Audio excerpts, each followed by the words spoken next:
They say Ibadan was not founded by princes, but by fugitives and fighters. In the 19th century, while other Yoruba towns were bowing to kings and obas, one city dared to be different. A city where birthright meant nothing and bravery meant everything. Welcome to the Republic of Warriors. Welcome to the era of the Ibadan Warlords. The year was 1829. The old Oyo Empire had collapsed. Refugees were fleeing south. They gathered at a small camp marked by a solitary Iba tree. This was not a place for farming. It was a war camp, a fortress designed to protect the Yoruba race from the Fulani jihadists. Here, a unique system was born. There would be no hereditary king.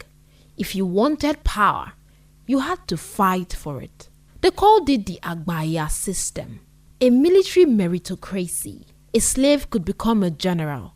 A nobody could become the ruler. And from this fire, the first great warlords emerged. The first true giant was Basharun Oluyole.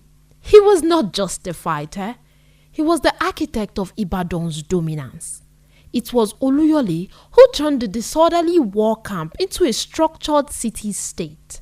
He established the military lines, the Balogun, commander of the veteran, and the Seriki, commander of the youth. He commanded that every house must have a farm, making Ibadan self-sufficient during sieges. Under his command, Ibadan destroyed the Fulani army at the Battle of Oshogbo in 1840, saving the entire Yoruba race from conquest. When Oluyole roared, the forest shook. After Oluyole came the era of Balogun Ibikunle, the gentleman warrior. But in his shadow lurked the most feared man in Ibadan's history, Basharun Ogunmola. Ogunmola was small in stature but a giant in spirit. He was known for his brilliance, his ruthlessness, and his supposed magical powers. They called him the Lion. It was said that he breakfasted on the terror of his enemies. Ogunmola did not believe in diplomacy. He believed in total submission.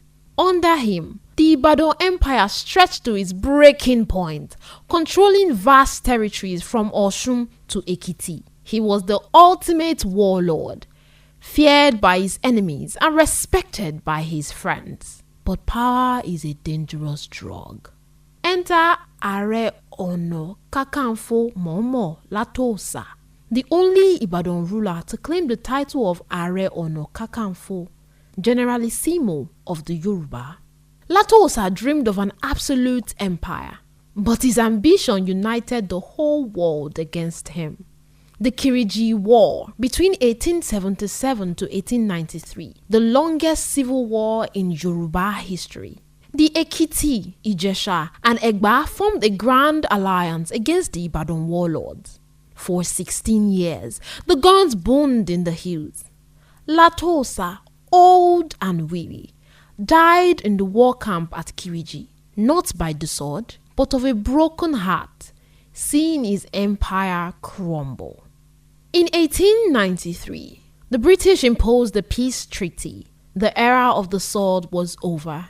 But the spirit of the warlord did not die. It transformed. Today, the Olubadan of Ibadan still rises through two lines, the civil line and the military line, the Balogun line. The descendants of Oluyole, Ogunmola, and Ibikunle still hold the titles of their forefathers.